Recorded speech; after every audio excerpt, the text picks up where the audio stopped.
Lesson 5.2, Properties of Rational Exponents and Radicals. Our essential question today, how do you use properties of exponents? There were 5 problems left on the page. Let's go ahead and take a look at these. So I need the 4th root of 405, which means I need to prime factorize. So the 4th root of 405, prime factorizing it, that was 3 times 3 times 3 times 3 times 5. Now I'm trying to separate the variables. So I have the 4th root of x to the 3rd, and I have the 4th root of y to the 2nd. The root of 4 tells me groups of 4. So here is a group of 4. This 5 does not make a group of 4. So the 3's escaped. The 5 did not. So I have the 4th root of 5 still. My variables, my x's. The root is the denominator. The exponent is the numerator. My y's. The root is the denominator. The exponent is my numerator. Can I simplify the fraction 3/4? I cannot. Can I simplify the fraction 2/4? I could. He could simplify to 1/2. But if he simplified down to 1/2, then he wouldn't be able to get into the fourths. Because I cannot fully do this, because I cannot fully simplify and take the 4th root of the y's, then it's going to stay as it is. So I have 3 be multiplied to the 4th root of 5x to the 3rd y squared. We could simplify into one full root, and you can't actually fully simplify the y. So do not write that as 1/2. If you wrote this as 1/2, you would have had 2 radicals. It is more simplified if it is all under 1 radical. So because this didn't fully eliminate any radicals, we leave it all under the same 1. Looking at this problem, we need to separate the 3rd root of the negative from the 3rd root of the 16, from the 3rd root of the a's, from the 3rd root of the b's. What is the 3rd root of -1? Can I multiply any number to itself 3 times and get -1?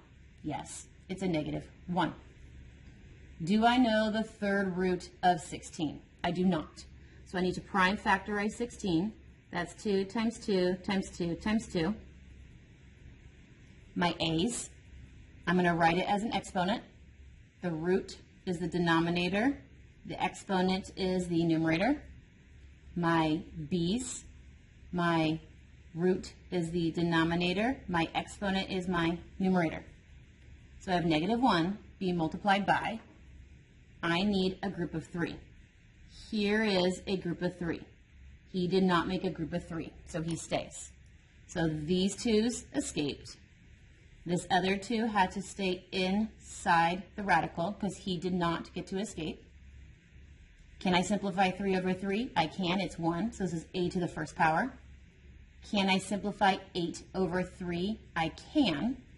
So if I had 8 divided into 3 groups, I would get 2 full groups of 3 to come out. That meant I used 6 of them. And that meant that I ended up having 2 of those 8 left. So, groups of 3. I could take 2 groups of 3 out of the 8. How many are left? Because I can't make another group of 3, 2 were left, because that was 6 here, and then 2 left. So, let's see. -1 times 2 times a times b squared.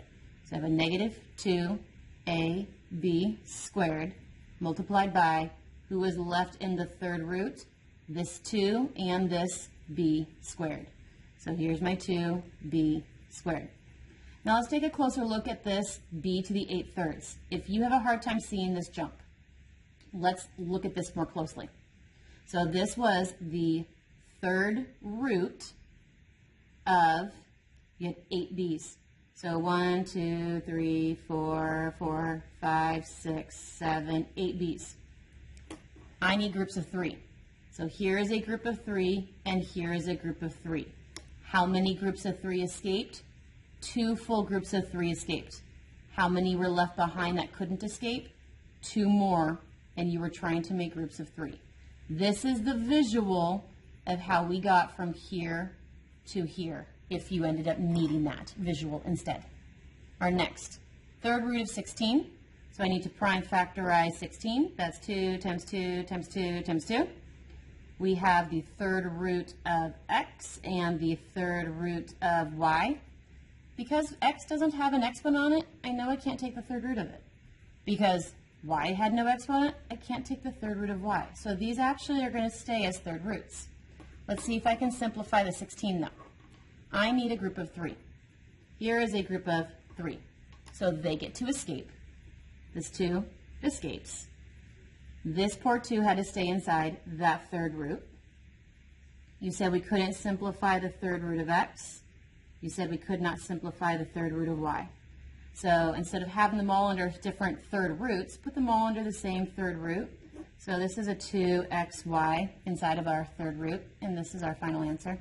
Now we're taking the third root of 256. So we need to prime factorize 256. So 256 is even, so I can divide it by 2. That's 2 times 128. 128 is even, so I know I can divide it by 2. That's 2 and 64. I know 64 is 8 times 8, but those are not prime. So I got to keep breaking them up. Okay, so my prime factorization. I have the third root of 256 as 1, 2, 3, 4, 5, 6, 7, 8. 8 2's. And I'm going to do this the long way. X to the 5th meant there were 5 x's, and y just meant 1 y. So I'm looking for groups of 3. So here's a group of 3. Here's another group of 3. Nope, they don't make a group of 3. Here's a group of 3. Nope, they don't make a group of 3. They also don't make a group of 3. So I have this 2 escaped. This 2 also escaped. These x's escaped. Nobody else escaped. Who is left inside my third root? I had a 2 times a 2 times an x times a y. 2 times 2, x times x, y. So 2 times 2 is 4, times x is 4x, and I have the third root of 2 times 2 is 4, x times x is x squared, and that was multiplied by y. Let's go do this next one the long way as well. So I need the third root of 40. So prime factorizing 40, I have 2 times 2 times 2 times 5. M to the 4th meant there were 4 of them. N to the 8th meant there were 8 of them. We need groups of 3. So here's a group of 3. That 5 can't make any groups. Here's a group of 3. That M doesn't make any more groups. Group of 3, those N's don't make any more groups. So who escaped? This 2 escaped. This M escaped. These N escaped. And this N escaped. Who is left inside my poor third root? This 5, this M, and these 2 N's. So I have 2 times M times N times N. So I have 2mn squared multiplied by the third root of 5mn to the second power.